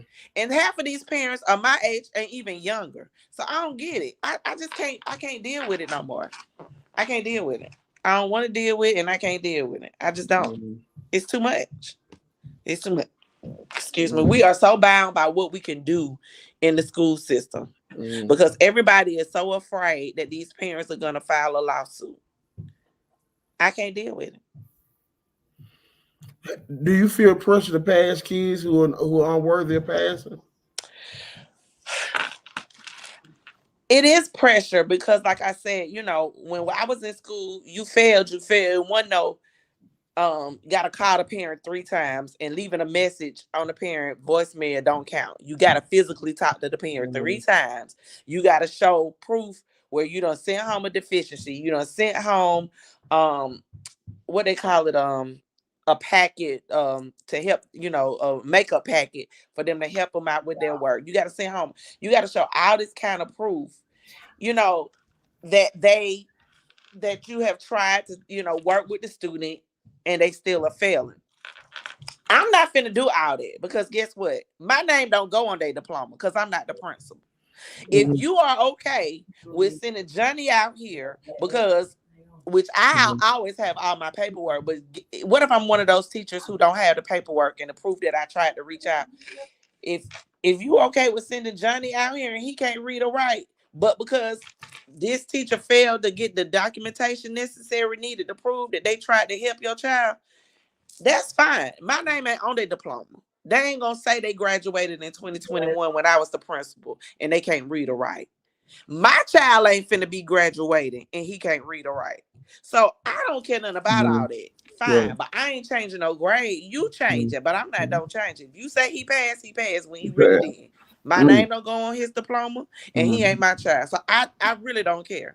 Yeah. I mean, I hate to feel like that, But if you okay with putting your name on this diploma and you know he didn't earn this C to graduate or this D or whatever passing is to graduate, fine. And this is another thing. I have to tell my students all the time, y'all got it made. When I was in school, an A was a 92 through 100. They done pushed it back. An A now is a 90. Yeah. Okay, so they got rid of D's too now, right? They still have D's, but I forget what it was when I was in school, but I do remember that A was that 92 through 100. So I think a 90 through 100 is an A, an 80 through a 90 is a B. I remember an 80 being a C when I was in school. Yeah, now that's a B.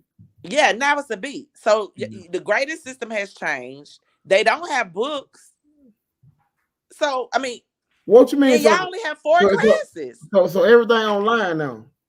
They have everything is online. Everything is digital. And they only have 4 classes, which means the classes are longer. Versus having 6 50-minute, 1-hour classes. They have 4 90-minute classes. Why aren't you not passing? They lazy as hell. Yeah. I just don't want to do it. I just don't. Well, that's a good transition. So you also a pianist. Yes. And you play in the church. And you also have what is it? I don't want to mess up your show. Let's talk about your show. What is it? Keys and So it's Keys and Cocktails. So it's cocktails. a play on your sip and paint. So when you go to do sip and paint, you're really not learning how to paint. You're just painting this one pre-picked out piece, right? And you just in there, you're drinking. So that's what Keys and Cocktails is. So instead of learning to paint, you just learn how to play like a easy. I write out or I arrange an easy version of a song that you like, and we learn to play it. And my sister does the bartending, and so you drink and you have fun. So I was doing it online for a while. Say if somebody want to book y'all come out, teach everybody how to play the piano, and Jamie get them drunk. Yep. It get me drunk too because I ain't no drinker. Yeah. And it's just fun. And so because I play by ear and I read music, I can do any song. So you just tell me what the song is or what the occasion is. And I learn the song easy enough to, I learn it well enough to teach it in an easier version.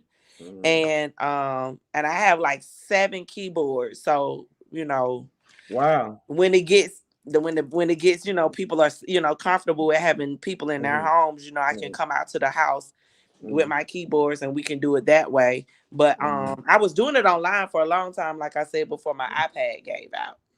Okay. Now, at what age did you start playing the piano or keyboard? So they say I started playing when I was 2. I just remember always playing piano. Wow, you a savant? I guess a prodigy. I guess prodigy, a savant, a Bach, a Beck. See, y'all didn't know being on that bottom board. See, okay. Who? I started playing for a church when I was 9, so I became a paid musician at the age of 9. So so let's get into that. So you've been a professional a keyboardist, is that how you say a pianist? Pianist. For a few, we're gonna get your age, but for a while. I'm 42. 42 for a minute. So you've been there. What is that? 39 years? 38. Wow, over 40 years. Wow. I'm 30. What that is? A 9. Yep. I was getting paid to play at this little church. I remember I was playing one Sunday out the month.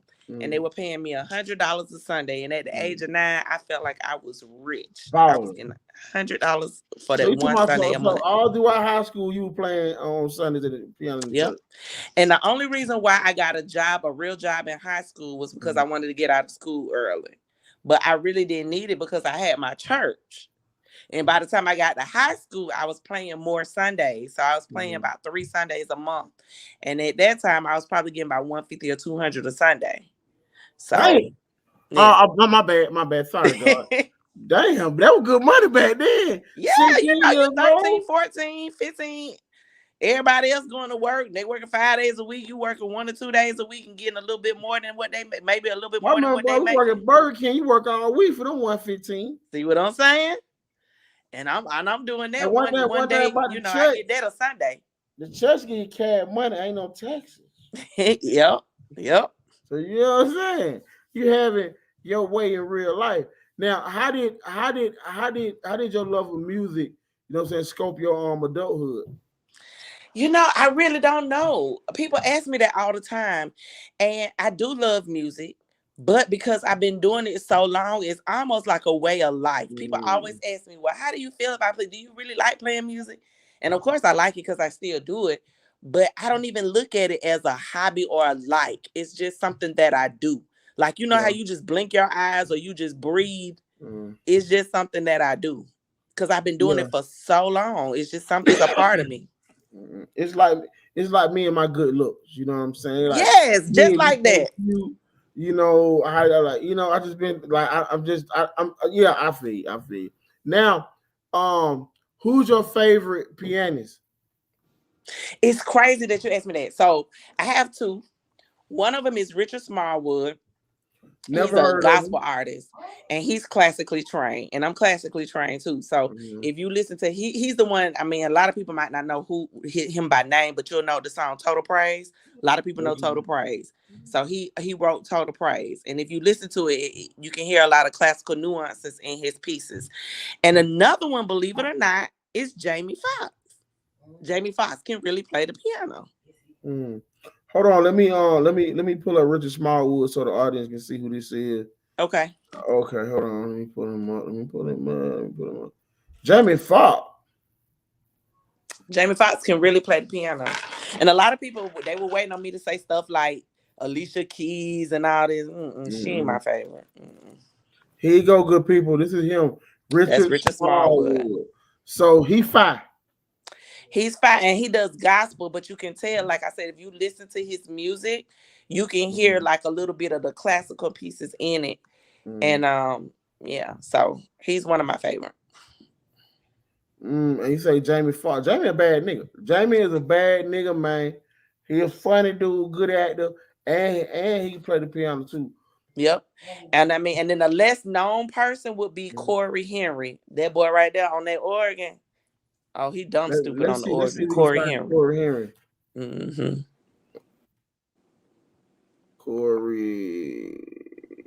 He ain't pulling up. Hold on. He's really good. And there's a few women out there that's doing their thing too. Okay, who's some of your some of the females? This him right here. So you got Natalie Reagans. She's real good. She plays for Tyler Perry. And so she does a lot of his plays and stuff. She's good. It's another girl out of Detroit. I want to say her name is I can't think of her name. Her name is Crystal somebody. Is it Crystal? This right here. This is Corey Henry. That's Corey Henry right there. Corey Henry that boy bad. He does a lot of gospel jazz stuff too. And then you say Natalie Natalie Reagans. NATALIE RAGINS. And she used to play for Ray of Hope, Cynthia Hale on Snapfinger. I don't know if she's still there because, like I said, she played for Tyler Perry and stuff. Now she's really good. Me and her, we actually know each other. We kind of studied up under the same lady. You know, I know you all. How you say her last name again? Reagans, RAGINS. There you go, cause you know, big don't type 100 words a second. Yep, that's her. 4 words a minute. Yep, that's her. So we just different people. She throwing names out there. We trying to show y'all that you know, different people, different walks of life. We all black. We all come from one family. We all black. Now I gotta ask you a question. Now, are you better than all those folk? You know, so I don't have a lot of time to practice like they do because those are their full-time jobs, I'll say. So by me being a teacher, having kids, I don't practice as I should. So I can't say I'm better than them. But I can play. I'm just as good. Now I don't want to say I'm better or they're better. I'm just as good. I don't devote as much time as they do to it. Yeah. Have you had a chance to work with some celebrities or I haven't worked with any celebrities per se, but I've auditioned for some. A while back, Outkast was looking for some musicians And somebody called me. I happened to be home. I was in school. I was in school in Mississippi. And one of my sister's friends called me. And I happened to be home that weekend. I got to the audition late, but they let me audition anyway. But I actually auditioned for Andre 3000. Oh, I didn't make love it, 3K. but he was actually there at the interview. Yeah. So while we were there, though, we had fun. He had me playing this, that, and the other. And he had me playing gospel. He had me playing some classical, some of everything. And it was fun. It was just it was a cool little experience. And at one point, I think back in maybe, when was this?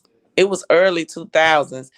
Beyonce was looking for an all-female band, and people was ripping me up to go audition. I did the audition. She wasn't there. She didn't do the auditions herself, and I did pretty good. But it came out well. This is my theory. I didn't make it either. Hence, I'm still at home.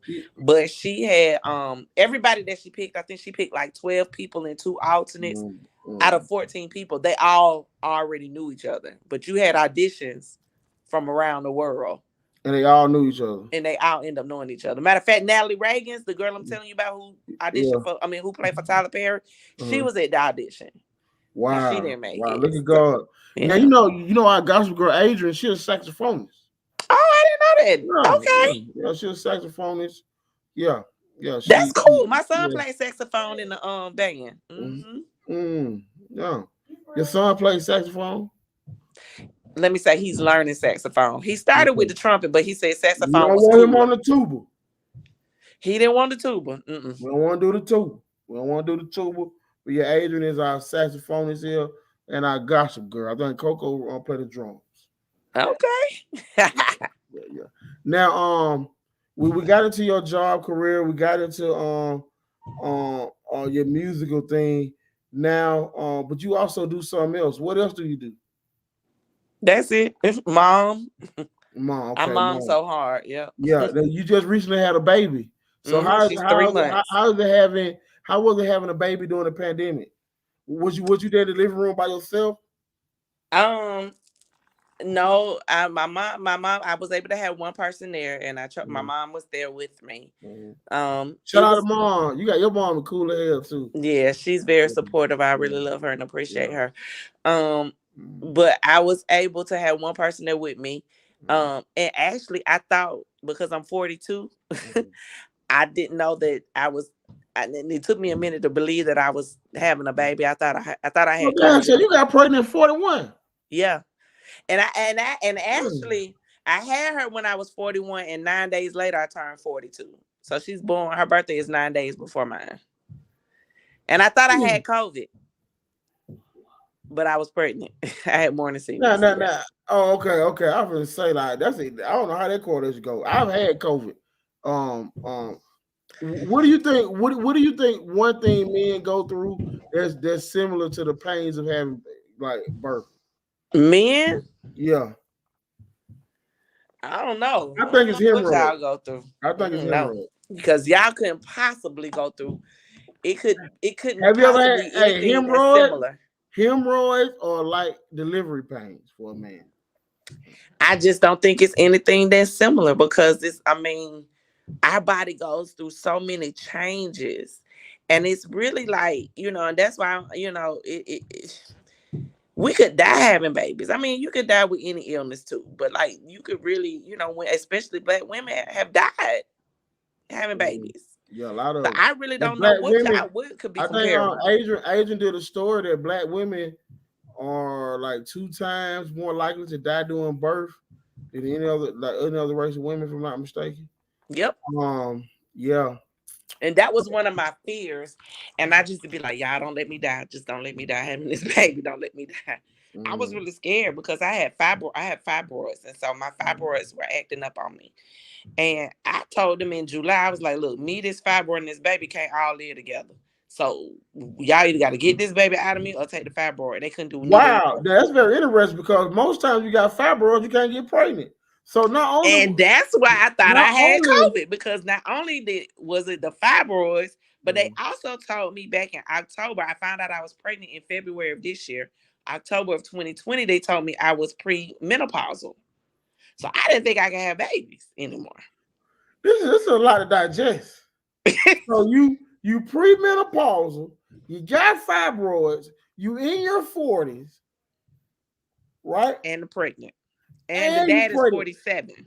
Huh? And her dad is 47 with Dad is grandkids. 47. These are odd. That's a miracle, baby. That mean Ben still got hope. You know what I mean? I want me 5 more.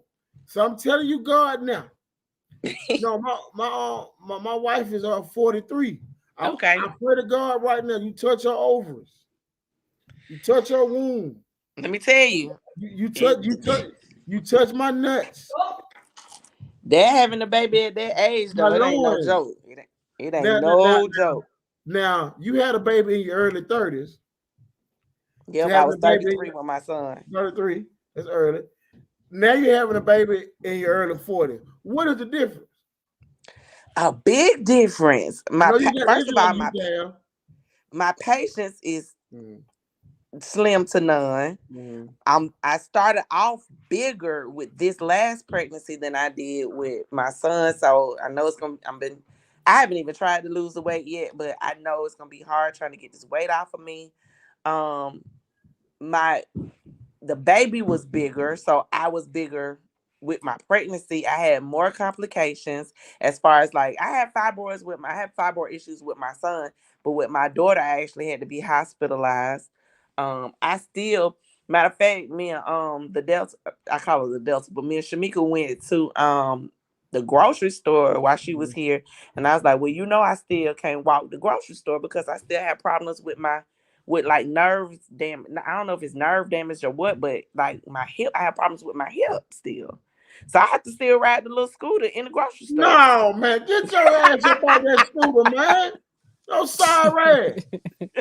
I'm fatty head. I refuse to be the fat nigga riding around on the goddamn scooter. Well, I get on that daggone scooter. I do. I hate seeing a little fat ass folk with that little damn scooter. I want to push their ass down. Get your ass up. I get in the scooter and I show ride around in it. I do because I can't walk. I had to go. No, man, I'm bucking because I feel like once you get in that scooter, it's over with.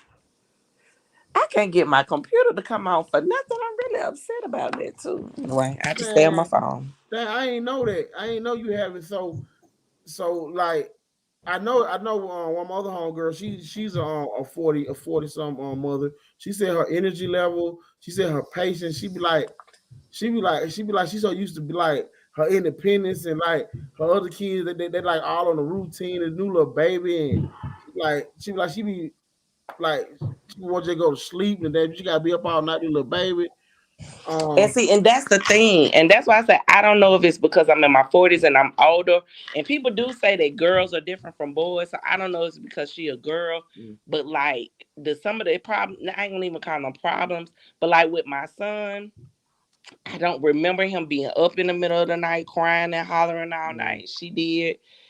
I mean, she want to be held all day. I could put my son on the bed and go on about my business. He would just stay there and look at you. She wants you to hold her, and she got to be. I mean, it's just a lot. It's just a lot different. And I did not think that I was gonna have to be at my mama's house when I had the baby.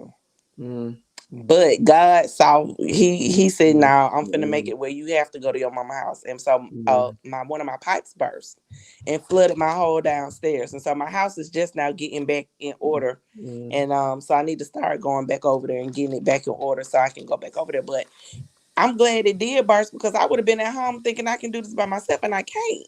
So I've been in my mama's house since I had her. Shout out to Mondu. Shout out to Mondu. Shout out to Mondu. Yeah. Do you feel like you suffer from postpartum? Oh yeah, I do. I suffer from postpartum. Well, I have anxiety and depression anyway. Because my son's father died right before he turned 2. My daddy died the year after that. So my son's father died 2014. Hold on, start Butch, right? Yeah, Butch. That damn chili. I remember for that chili. He died in 2015, and then I had one cousin that died in 2016, and an aunt that died in 2016. And Tez died in 2017, So I just had experienced a lot of deaths. I lost, and then I lost my house and my car, 2013. So I just had a lot going on. So I have anxiety and depression really, really bad. And with my daughter's father, I found out I was pregnant. A month before I found out I was pregnant, and then let me start. He broke up. We broke up. He broke up with me in January. I found out I was pregnant in February, and he hasn't been supportive at all. So that was my next question. Has he been supportive of the little one? The little one of me of nothing. So if you notice, I've always said my mama was in the hospital. I've been in my mama's house. You know, these are things that I should be able to say about her dad. Have you seen her? He's FaceTimed me, but he hasn't seen her in person. And we were together 5 years before we broke up. He didn't want the baby. Damn. And I couldn't abort her. So here we are. Damn. Let me say, I'm not judging, bro. You know, I don't judge. I don't know what the problem is. We just pray that. But I don't know how you can look at a little innocent, sweet soul like that.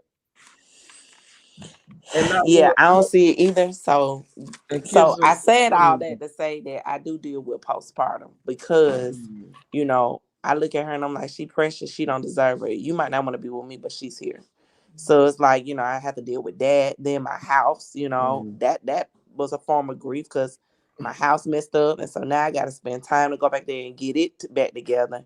And I was already dealing with anxiety and depression just from other things that happened years before. Yeah. So yeah. Where do you get your inner strength from to keep fighting? Because I seen you last week. You was still yourself. I mean, you know, seem like you pushing through. You know, I tell everybody all the time, we all got some type of struggle and situation we going through.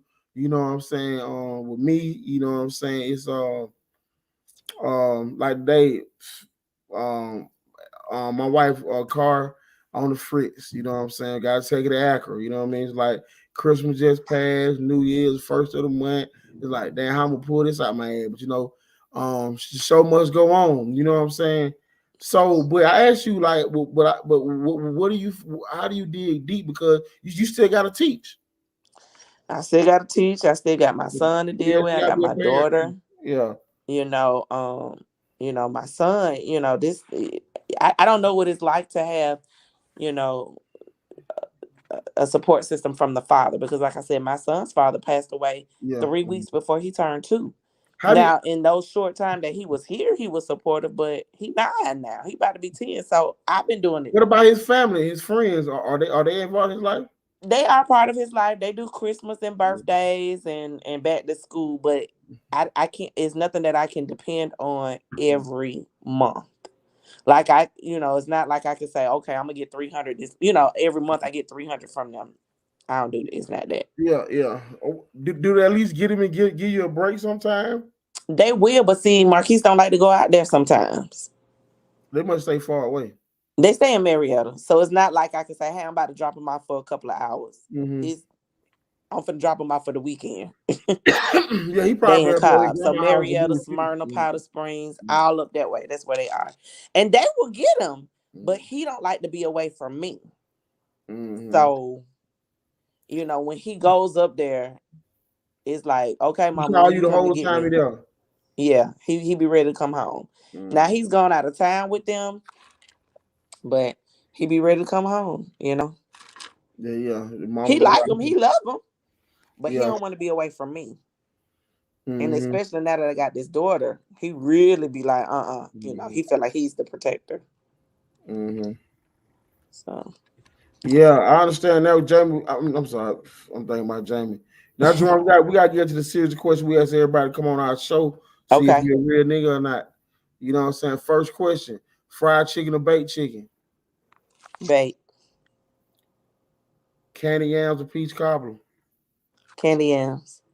I'm asking on camera. Is candy yams a dessert? No, it's a side. You niggas, man. Now, sweet potato souffle can be a dessert. It's the same thing.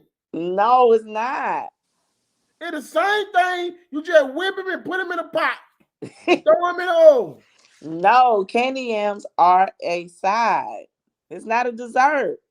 I don't When you believe go that. to Piccadilly, if you ask for yams, they're gonna give it to you as a side. It's not a dessert. Collard greens and cabbages. Collard greens. Drums or flats. Oh, drum all day. Blue cheese or ranch. Blue cheese all day. Favorite wing flavor. Lemon pepper. Okay. Um, what is your say? You courting somebody, right? Okay. You invite them over. You finna cook for him for the first time. Your go-to meal. What's your go-to meal? Oh, fat boy, I don't cook like that. So Every woman got one meal that you cook. you right. Okay, you right. You right. So I do have a little meal. I'm gonna probably do either some salmon, some white or some yellow rice, and some broccoli, or I'm gonna do chicken tetrazzini. Those are my two little things I can do. Chicken tetrazzini. I ain't had that in a long time. I'm like, Yeah, I can do. I can. I chicken can do that pretty good. tetrazzini. Her chicken Yep. tetrazzini bomb. Yep. Damn. I can do that. So I might do a little chicken tetrazzini. I mean, you don't cook for your man. What you do? Okay. Anyway. I don't know because okay, so it's funny because my mom and my daddy got two daughters, me and my sister. Mm-hmm. My daddy was the cook in my house before my parents divorced. Yeah. So I grew up looking at everybody else sideways because they mamas was cooking. Mm-hmm. I thought that was abnormal because my daddy did all the cooking. Mm-hmm. My mama say she can cook. She do breakfast really well, but I hadn't had her dinner in a minute. My sister took more after my dad with the cooking. Mm-hmm. Oh, she hear me. She said she can't believe I said that. Wow. Sorry. She's probably amazing with roast. Never gonna get into some of your musical influences, okay? Okay. What album changed your life? Oh, Mary J. Blige, Share My World. Classic. Yeah. Classic. Yeah. I rock with Mary J. Blige. I rock with Mary J. and Monica on the strength because it seemed like the stuff that they went through, I was going through at the same time. Let me tell you something. You didn't know back then. We didn't know how great Monica was because she was our age. So we just and she was our age. Yeah, she was our age. But when you go back now and listen to that shit, Monica is that nigga, bro. Yeah, Monica. Yeah, I got a whole new Wendy Williams used to say she had friends in her head. In my head, me and Monica were like homegirls. Yeah. Yeah. Favorite Future album? I don't know a whole album. I know some songs and they may be on the same album with Future, but like Turn Off the Lights, I'm looking for. Yeah, okay. Pluto, yeah, okay. What's another one he did? Like the songs that came out around that same time with that song with Future, those are my favorites. Okay, favorite Outkast album? Aquemini. Everybody say Aquemini. Best soul food in the city. Cause you don't cook. So I know you're going to buy some. So if I say JP, look, me and Coco and Adrian hungry. We want some good soul food. You know, Adrian love to eat. Coco little skinny ass love to eat too. And you know, I'm all right. I don't really like to eat, but you see now, if y'all want, you know what? I'll probably say, okay, now I'm gonna get my sister to cook for you because she got her own little business. Yeah, okay. So we're gonna get Jamie to cook for her. Yeah, I'm gonna get her to cook for y'all. What's it called? Fox Foods. Fox Foods, yeah. Fox Food Catering. You know what I'm saying? Yep. You know, Ever just started her own catering too. Trapping okay. Plate, you know what I'm saying? Now, my last question that I asked everybody to come on my show, right? Okay. I'm keeping respectful for you. Okay. Which side of town have you got the best loving from? East side, west side, south side, east side, west side, south side, north side. Cause you're a teacher, so I'm not gonna ask you what I really want to ask you, but I ask you loving. Messy. I'm gonna have to go with the East Side, y'all. Yes, I can't yes, stand you. sir. Yes, sir. There you know. I'm gonna leave it there. I'm gonna leave it there. Cause I'm an East Side nigga myself. You know what I'm saying? But hey man, I really appreciate it. It was a lot of fun. We thank you for coming on the show, man. Y'all make sure y'all follow her on Instagram at JP79. That's JAY. Let me put it in there, cuz. You I black finna say yeah, folks, y'all, JAYE. yeah, cuz Mm-hmm. I've been spelling it wrong my damn self. Um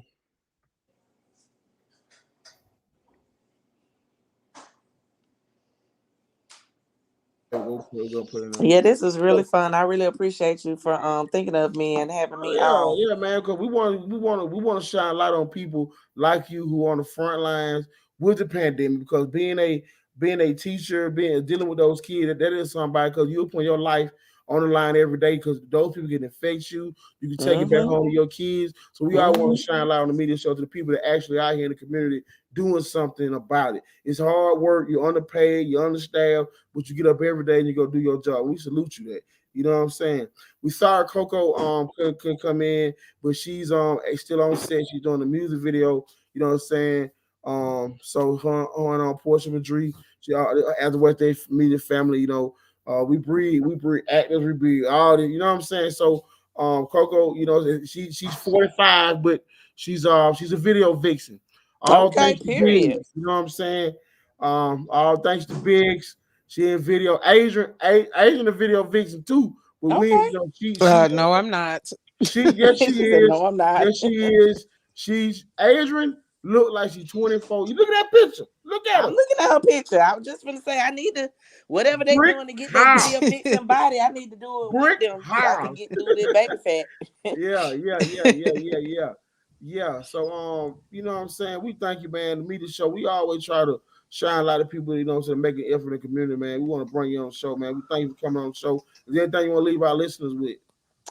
No, again, I just want to thank you for having me and for letting me, be me and express myself. And, anytime I come on and, of course, Yeah. I always listen and I always like your posts and everything like that. I just want everybody to, you know, be safe out here because, it's getting crazy out here with this COVID. It's getting crazy out here with crime and, let's just take it into the new year, be prayed up or whatever your belief is, and let's just stay, be a family, and be one. Yeah, that's deep. I also want to say this. I don't know if y'all know one of my big boy, Cortez Jones. He passed. This is his cousin. So one of my favorite memories that I always live with is when we had that party at Monday house. Remember that time we had that party at Monday house. So that was one of the all-time greatest parties ever that I was invited to. I feel so special to And be there. I wasn't there because I was in school in Mississippi, but I heard about it. Damn, you went there? I Jamie was wasn't there. there. I was in school in Mississippi, so I was not at the party. But I heard about it. People called me. I was able to, back then we didn't have FaceTime and stuff like that, so I was able to listen Like, in on what some school you went stuff. to? You went to Mississippi Valley? Not Mississippi Valley, Jackson State in Mississippi. Oh, you went one with Dion at? Yeah. So how you feel about Dion coming into coaching? I love it. I absolutely love it. I love it that he got the number one recruit down there. I love it that some of these HBCUs are getting these boys from, but I hope they can treat them right now while they down there too. Because What's it like? they turning down these scholarships at these Is it D1 racist schools to go down to there? these Is it racist? HBCUs. Is it racist? Because I heard Judge State right in the middle of the hood. It's in the hood. It's definitely in the hood. When I went in the late 90s and I graduated in 01. So I didn't see a lot of the racism that was down there, but a lot of people couldn't understand. I think my mama even was one of them, was like why I wanted to go to Mississippi for school, because that was like one of the, Jackson was one of the racist cities in America. And what I really think they need to do is change the name of the school, of the street where the school is. It's on J.R. Lynch Street. So they need to change the name of the school. A black school on the street called Lynch Street. Yeah, but I enjoyed my time down there. Lord, if those Jackson streets could talk, Jesus. Did you date any boy from Mississippi? Hold on, my son's real loud. I can't hear. Say it again. Did you date any guy from Mississippi when you was in school? Did I date any guys? Yeah. From Well, not Mississippi? from Mississippi. I dated a guy from Detroit. one from Chicago, and one from Memphis. Damn, all the 3 gangster cities. Okay. We Yep. know what you like. Because I was trying to find somebody that was close to, from Atlanta, Mhm. because that's why, so. So they say like Detroit dudes are closer dudes to Atlanta. Well, back then, the guy from Memphis was. Because he had the rims on his car and, How you understood how you talk? Well, yeah, but, when I get into my element, sometimes they can't understand me when I be talking like I'm from Decatur. Okay. We understand. We respect it. Thank you, Geronda, for coming on the show. Adrian, you got anything you want to say before we get out of here? Nope. It was good listening to you. Thank you for the dialogue as well. I really appreciate it. Yeah, man. Y'all know what time it is, man. You know what time it is. Hold on. You know what time it is. Let's go, nigga, I'm back, nigga. I'ma do this shit in my way. I'm here. Okay. Tell these niggas, man. 100. Nigga, fuck all that bullshit. I'm here. Yeah. Black chicken in the motherfucker.